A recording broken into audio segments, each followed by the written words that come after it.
안녕하십니까. 목회의 관점으로 본 요한계시록 이윤식 목사입니다. 이 시간에도 목회의 관점으로 본 요한계시록 인나팔 대접의 심판 시리즈 해석법에 대해서 함께 하겠습니다.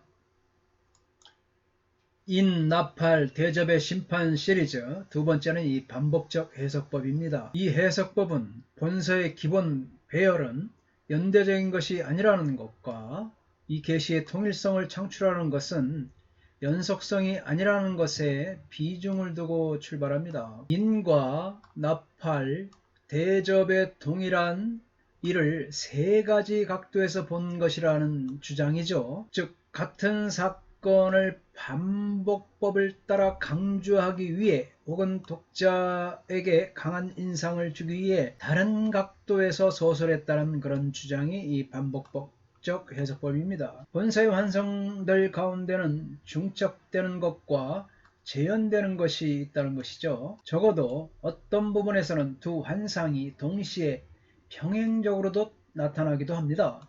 예컨대 여섯째 인을 뗄 때가 세상 마지막같이 보였는데 일곱째 인을 뗄 때는 잠시 휴식이 있단 말입니다.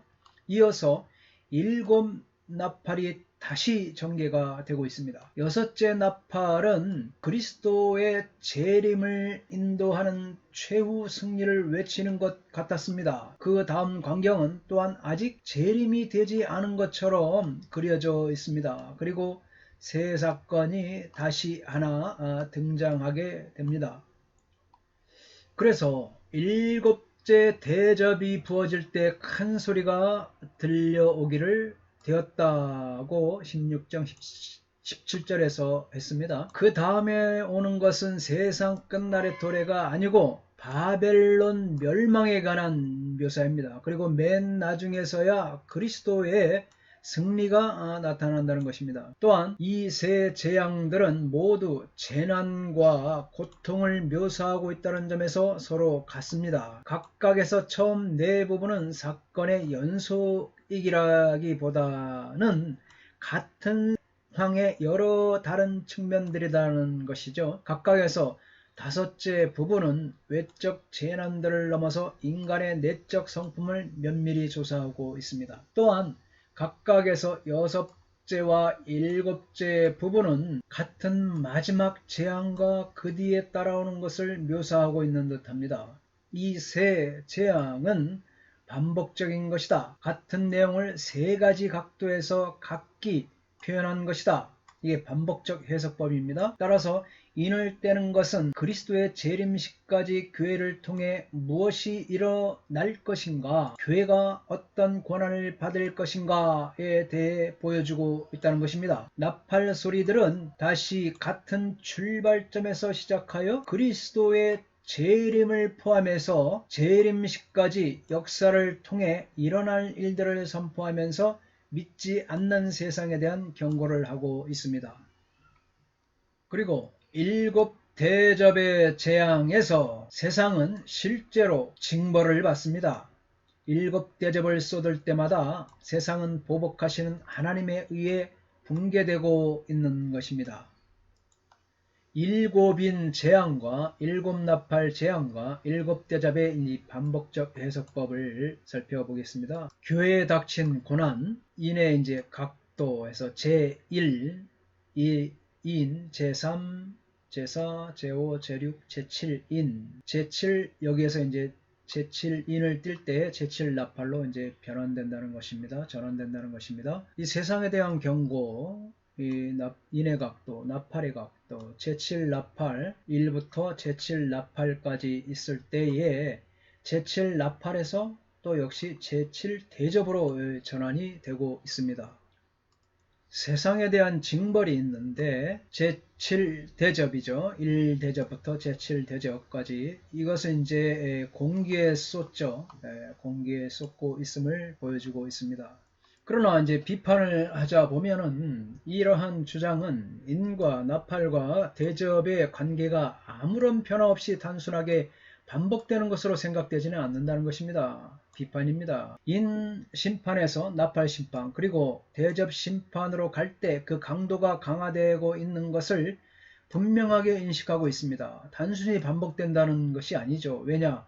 이 인에서 나팔로, 나팔에서 대접으로 갈 때 강도가 강화되고 있다는 것을 주장하고 있습니다. 이러한 강화의 현상은 세 가지 점에서 감지된다. 첫 번째는 인 심판 시리즈에서 4분의 1이라는 숫자가 사용된 반면에 나팔 심판에서는 3분의 1이라는 숫자가 사용되고 있습니다. 이처럼 단순한 반복이 아니다 라는 것을 여기서 또 알 수가 있는 것입니다. 자, 그러면 인나팔 대접의 심판 시리즈에서 세 번째는 전진하는 반복의 해석법입니다. 점진성에만 초점을 맞춘 점진적 해석법이나 반복에만 집착한 반복적 해석법은 타당성이 적다는 것입니다. 점진적 해석법은 본서 자체에서 존재하는 엄연한 반복성을 일부러 외면하고 있다는 것입니다. 첫 번째 점진적 해석법이죠. 또 이 반복적 해석법도 여러 면에서 의의가 제기되고 있습니다. 아까 방금 말씀드린 거죠. 만일 일곱 나팔이 일곱 인과 동시에 나타나는 동일한 사건이라면 제7인의 내용이 일곱 나팔을 보는 본문을 볼 때 결국 제1인과 제7인을 동일한 것으로 여기는 결과를 낳기 때문이라는 것입니다. 또한 일곱 인의 내용, 일곱 나팔의 내용, 일곱 대접의 내용을 동일한 사건이라고 단정 지을 수가 없다. 왜냐하면 일곱 인은 어린 양이 떼시는 것이고 일곱 나팔, 일곱 대접은 천사에 의해 행해지고 있기 때문이라는 것이죠. 일곱째 인과 일곱째 나팔이 모두 다른 여섯 인들이나 여섯 나팔들과 같이 어떤 재앙이나 화를 표현하고 있지 않다는 사실을 발견하게 된다는 것입니다. 이것이 전진하는 반복의 해석법이라는 그런 주장입니다. 일곱째 인은 어떠한 내용도 자체 안에 갖고 있지 않다. 오히려 일곱 나팔들이 일곱째 인의 내용을 이루고 있다. 이와 유사하게 일곱째 나팔도 어떠한 재앙이나 화를 가지고 있지 않지만 종말의 선포를 가지고 있으며 일곱 대접의 재앙을 그 내용으로 한다. 그래서 보면은 일곱 재앙들의 정도가 인, 나팔, 대접으로 갈수록 현저히 극심해진다. 나팔 재앙의 영향은 땅과 바다와 물과 하늘과 인구 등의 3분의 1의 효력을 발하지만 대접 재앙은 그 전체로 확산되고 있습니다. 그러나 주의할 점은 이 각각의 재앙들의 성격은 다르게 표현된다는 것입니다. 그러므로 이 세 환란 그룹들은 온전히 병행되는 같은 사건들이 아니고 반복이 있으면서도 최후 결정을 향해 점점 올라가는 과정을 그려낸 것이다. 점진적 반복법이라는 거죠. 반복하지만 점진하고 있다. 즉 세 재앙들에는 반복도 있고 전진도 있다는 것입니다. 같은 종류의 사건들이 반복되어 있지만 그 사건들이 반복될 때마다 그 출발점은 달라지고 반복될수록 그 성격이 더욱 강해지고 무서워지고 그 결과는 더욱 심화되며 색채는 더욱 짙어지고 인상은 더 자세해진다. 이것이 바로 전진하는 반복법의 해석법입니다.